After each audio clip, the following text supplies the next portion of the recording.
El tiempo se agota y el acuerdo no llega. ¿Cómo terminarán las negociaciones? ¿Habrá reforma con decretazo? Veremos a los sindicatos encabezando una huelga general.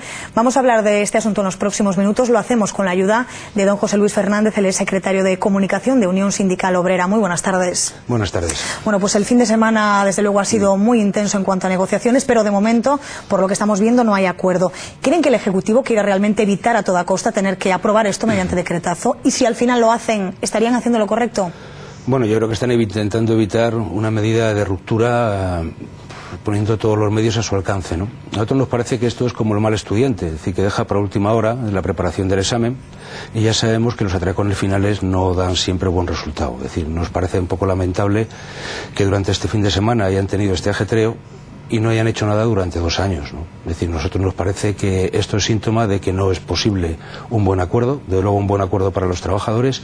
Muchos nos creemos que esto responde simplemente al interés de Zapatero de salvar una vez más las presiones que le vienen de fuera, en el caso concreto de Europa, para reformar nuestro mercado laboral y presentar una reforma a cualquier precio, y a cualquier precio no vale. El despido, aún así, es uno de los puntos más importantes de esta reforma, de esta futura reforma, de lo que es un punto que está bloqueando incluso que se llegue a un acuerdo.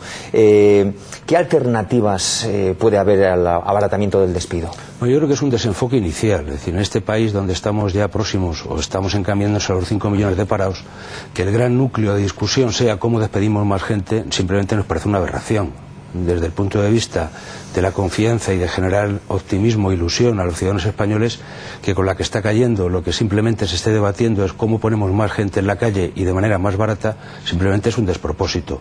Lo primero que tendría que estar hablando estos agentes sociales con el gobierno al frente de los mismos es, oiga, ¿qué hacemos para crear un clima donde se genere confianza y se empiece a generar empleo? Y a partir de ahí hablemos después. Primero, cómo incorporamos gente al mercado de trabajo y si la cosa va mal, veamos cómo sale. Pero la situación actual, lo que tendríamos que dar es un cambio radical al planteamiento que se está haciendo en esta reforma. Nosotros creemos, y lo decimos desde hace mucho tiempo ya, durante estos 2 años desde la USO, que no queremos hablar tanto de reforma laboral, sino de reforma de nuestro mercado laboral. Vamos a ver de qué manera hacemos que nuestros jóvenes, que la gente acceda a un puesto de trabajo, que acceda en condiciones de estabilidad, que pongamos los medios para evitar ese paro estructural que está sobrevolando, que se nos puede quedar en torno a un 10, un 15% de manera estable. Y para esto no están diciendo absolutamente nada, ¿no? Es decir, hablar de que el despido es más barato, oiga, pero si es que son 20 días, es que en el caso de los contratos temporales son 8 días, ¿más barato? ¿Esto qué es, despedir sin causa? Es decir, este es el tema de fondo, ¿por qué no son claros? Es decir, el problema de todo esto es que no están siendo transparentes. ¿Alguien sabe qué han estado hablando durante estos 2 días? ¿O simplemente han comido? Esta vez no sabemos el menú, pero desde luego nos parece que aquellos que dicen representar al conjunto de los trabajadores, lo menos que tendrían que hacer es ser transparentes y decir de qué están hablando, cuáles son las monedas de cambio que se están poniendo encima de la mesa para que todos podamos opinar y todos podamos decir. Desde luego, lo que están haciendo no tiene muy buena pinta. En cualquier caso, con una aprobación mediante decretazo, ¿estaríamos irremediablemente ante un escenario de huelga general? Bueno, a nuestro juicio sí, es decir, ya tendríamos que haber salido hace algún tiempo, porque luego creemos que este gobierno necesitaba un toque de atención hace ya tiempo, es decir, creemos que está siendo contumaz en el error y desde luego una aprobación por decreto, es decir, sin ningún tipo de consenso, bueno, merecería una respuesta más que contundente por parte de todos los sindicatos. Ahí nosotros volvemos a reclamar esa unidad de acción a comisiones y OGT para que se dejen de ser, en este caso, comparsas del gobierno y también de alguna manera de la COE, aunque últimamente hayan discutido un poquito y se hayan puesto, pero hombre, para salir a defender realmente lo que es importante, ¿no? Que son los derechos de los trabajadores y sobre todo aquellos que son más débiles, ¿no? Es decir, que son aquellos que no tienen empleo o habiéndolo tenido lo han perdido, porque si no, los sindicatos podemos acabar cayendo en una cosa que sería muy mala y que nos reprocharía en el conjunto de los ciudadanos, es que solo estaríamos defendiendo a aquellos que tienen trabajo, cuando es una parte importante, pero no es solo nuestro papel. ¿Están los sindicatos dispuestos a asumir algo muy importante, que es casi inevitable, un recorte de derechos para cumplir con los objetivos de esta reforma?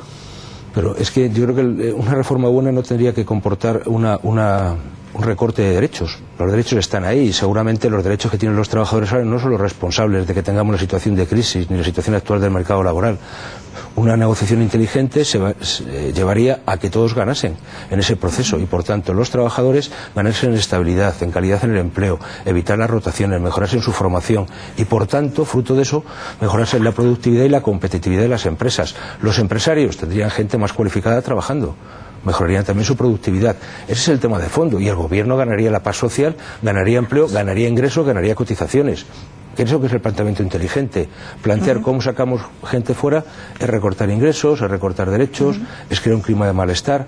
Y de luego en este país nos parece algo que desde Ayuso venimos reivindicando: nadie hace nada por las pymes. Y el problema de nuestro crack, de nuestro gran fracaso del mercado laboral y el gran fracaso del despido en este caso, es que no hay ningún mecanismo para cuando una pyme le va mal pueda ajustar su plantilla sin necesidad de recurrir al despido. Eso es la reforma que este país necesita. Don José Luis, ya para terminar y muy brevemente, ¿estarían los agentes sociales y los partidos políticos dispuestos a renunciar a las subvenciones para contribuir también al recorte del gasto público, hablando ya de recortes? Bueno, yo no sé. Es un debate que se ha planteado en los últimos días. Yo no sé lo que harán UGT, comisiones, la COE, CEPIME o los partidos políticos. Sé lo que la USO haría y lo que la USO propuso hace ya 2 años, que es que tendríamos que ser ejemplares desde los sindicatos, y nosotros pedimos un recorte de las subvenciones, sobre todas aquellas que tienen ese carácter institucional y que tiene que ver realmente con facilitarnos la actividad. Oiga, nosotros en su día íbamos a plantear un recorte del 50%, pero si hay que arrimar el hombro, creemos que los sindicatos los primeros. Bueno, pues don José Luis Fernández, con ese mensaje nos quedamos. Secretario de Comunicación de Unión Sindical Obrera, gracias por habernos acompañado. Gracias a ustedes.